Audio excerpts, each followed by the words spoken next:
Welcome into Warchant.com TV. We are here at Doak Campbell Stadium. They thought it would never happen again, or at least in 2020.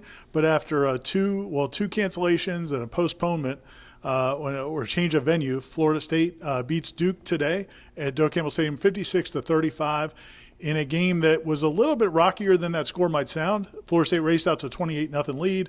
Duke came back storming back in the second quarter, 28-21 at halftime.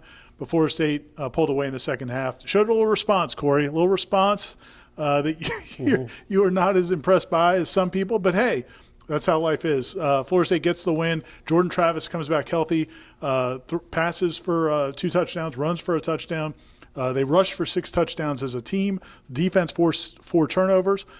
Yes, they were playing a bad Duke team, but all things considered, this seemed like a nice way to get back to football after a month off. Yeah, you don't want to dismiss wins when you only had 2 coming in. You only had 1 in FBS play. So, yeah, and they did show, a little bit of resolve, a little bit of resiliency. Look, that's a terrible defense that they played. Duke had given up 56, and 48 points coming into this game, and then they gave up 56 to a team that I think was averaging 22 points per game. So Duke's happy the season's over, I believe. They were ready to call it quits.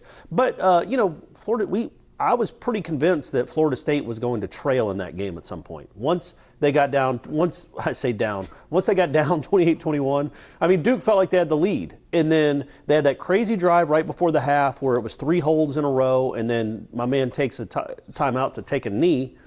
And then Brendan Gann, I thought, made one of the, even though he didn't even realize he had made the play, he said he didn't know that he'd caused the fumble. It was the quintessential Duke play of 2020. The third and 1, they run their slow-footed quarterback out wide to the sideline. Instead of diving for the first down, he stays upright, gets knocked backwards and out of the game. He fumbles, Florida State recovers and scores 2 plays later. But I think, and I wrote about it. You fine folks will be able to read it on Warchant. More than just the response, more than the big yards, more than Jordan Travis was. They're here. They played the game. And these guys on that field, there were only 45 to 50 scholarship players available. Norvell wouldn't tell us. But for them to make the sacrifice to play this game and to play that hard, some guys played more than they played all season. I thought that was really encouraging. And I thought the way they reacted to Hampsa's, it might seem like 2 competing ideas, but it's not, because Hampsa won't be here next year. The way they responded to Hampsa's interception, I think, said a lot about that team, because they were happy for him. I wrote about it. It kind of reminded me of when a walk-on scores a basket for the way the Florida State bench reacts. That's how happy they were for Hampsa. I think that kind of selflessness, being that excited for a teammate and not yourself, is a nice building block.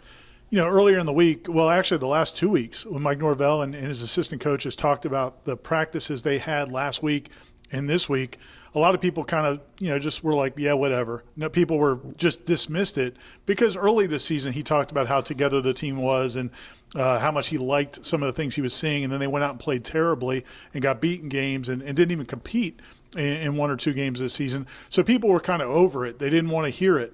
But we were hearing when we talked to people around the program that, no, really, last week's practices were really good. There was a lot of energy and excitement. And I think what's happened is you're down to – they're all they got. Like they all say, we all we got. That's what it is. They only have 45, 50 scholarship players. They're having to use walk-ons. They're having guys play different positions. One of the things that isn't even a big storyline really in this game that people aren't going to spend a lot of time talking about is Maurice Smith wasn't available, your starting center. That's a big deal. Bavion Johnson, who has started before but has had snap issues in the past and hasn't really played there much this season, he takes over at center. Brady Scott, who got passed over, this guy's a 4th or 5th year guy in this team. Yeah. He's gotten passed over by freshman after freshman that they've chosen to go to in the starting lineup. He gets the start, plays most of the game, plays really well. They had a lot of guys, Trayshawn Ward, a walk-on, who not only has the 2 big plays, scores a touchdown in his first carry as a Florida State player this season, but they were lining him up at wide receiver. They had no scholarship receivers. I think they ended up with 4 scholarship receivers after Ontario Wilson went out with injuries. So I think that also, just the fact that I think that's brought them together. Now, does that mean all the problems are solved for this program? No. Yes. Oh, I didn't know. You were going to say no. Okay, I didn't know where you were going there. But I do think you're at a point now where the guys that were out there today, now some of the seniors, as you mentioned, Hampsa, and some of those guys are probably not going to come back, but The guys who are going to come back, you feel like you're down to the guys that, like you said, want to be here. Yeah, and I think that's important. I mean, look, you got to start somewhere. That's not where you want to be talking about a Florida State football team. It's like, well, at least they got guys that want to be here.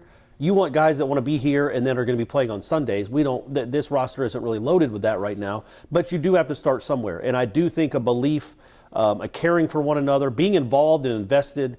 Because look, man, look at that team they just played. You know, Duke cashed in 3 weeks ago.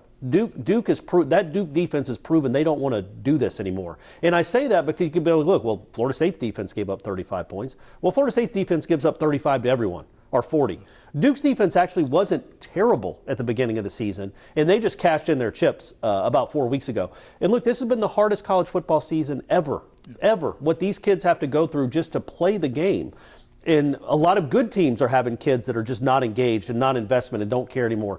That team on Saturday certainly looked like they were invested and engaged, and that's something to build on. It's not, like you said, not all the problems are solved just because you got guys that want to be here.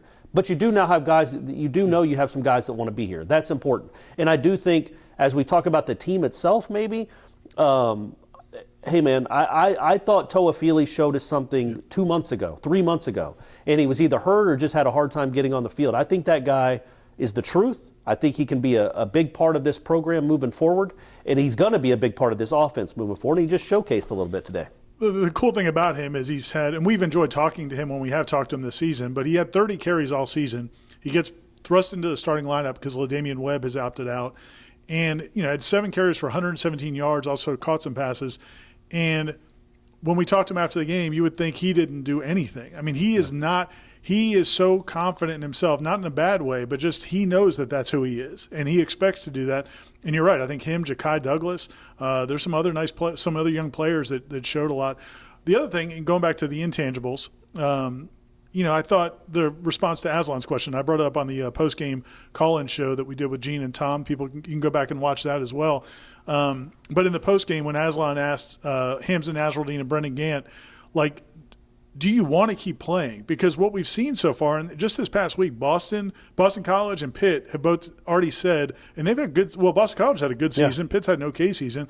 And both of them said, we do not want to play in a bowl game. We are done. Just like you just said about Duke, they are done. Those guys, I believe what they were saying. They sounded like they want to play. They want to keep playing, which is impressive because, they've had to go through the same COVID protocols, not seeing their family, all those things. Now, we didn't take a poll with the whole team. Right. But at least those couple of guys seem like they want to keep playing. And again, I think that as you go into next season, I think this year, let's talk big picture because I don't know how many takeaways we can take from beating a 2-9 Duke team. But from a big picture standpoint, the biggest concern I think Florida State fans would have had, besides the play this season, would have been if at the end of the year you felt like you weren't sure if the kids were still buying in. Right. If there was, where's the hope? I feel like you at least feel like that's there. And you also, the other thing I think that was positive, offensively, you still see some of the things from a play design standpoint, as you mentioned, Jordan Travis and those skill players.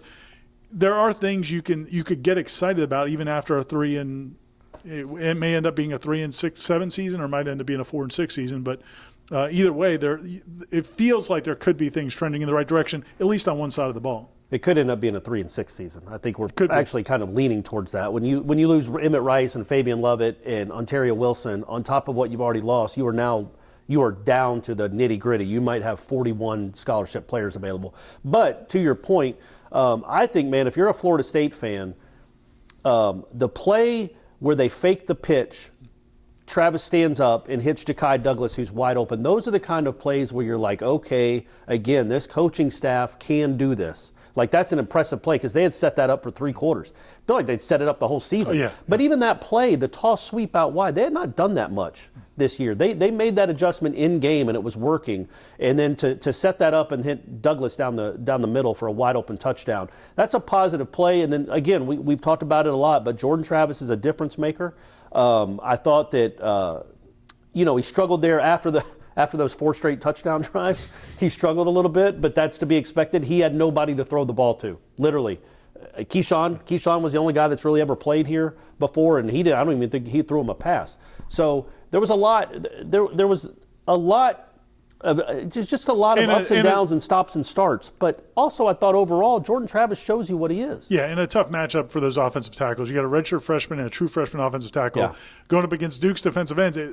There's one position on that team where Duke is good, and it's a defensive end. Yeah. And they've got a lot of sacks, and they embarrassed FSU's tackles a couple times today. So, and I think we'll just kind of wrap it up. I think with Travis is, that he's becoming somewhat of a polarizing figure. I think we're getting camps now. Can he do it? Can he not do it? I still think he could do it, man. I don't. If he can stay healthy, I think Jordan Travis can be your quarterback. I mean, that pass he threw, the bomb to Ontario Wilson that got stopped just short of a touchdown, was a perfect pass. Yeah, and he's not as consistent throwing, underneath and middle passes and things like that as he needs to be. But if he had an entire offseason as the starting quarterback, maybe there's some growth there. But just his running ability. I mean, he is special. I mean, he is a special football player. I think he's the best playmaker on the team. I don't even know that it's close. And they've got some, Toafili, Damian Webb. Those are some nice players. Corbin, by the way. The last few games, I say the last few games spanning the last 7 weeks, but the last couple games, I think he's shown why Jimbo Fisher wanted him so badly at Texas A&M. He's got some juice in him as well. We'll move on with Travis into next season, but look, he is not going to be Joe Burrow with just incredibly accurate throws. He's also, if you don't know, he's not going to have the weapons that Joe Burrow had out wide at LSU. But he throws it good enough to go, in my opinion, to go along with what he does athletically with his legs, because those are difference makers, and you are going to get some wide open throws because everybody has to game plan for those legs. So moving forward, I just think you like what you have with him. I'm not going to assume, we shouldn't assume this is the last post-game wrap we have of the year, but it very well could be. Otherwise, I'm going to have to be in Winston-Salem next week, which will... Snuggy Hill, solo trip to Snuggy Hill, which is always the best. Always dangerous. Yeah. Real quick, though, before we wrap up, basketball was today. Yeah. Crazy day. We talked about it on the post-game call-in show as well. Really nice win for Florida State. Saw some really cool moments from Scotty Barnes and MJ Walker and Anthony Polite. I mean, they just played well as a team. But obviously a tragic situation with a Florida player collapsing on the court.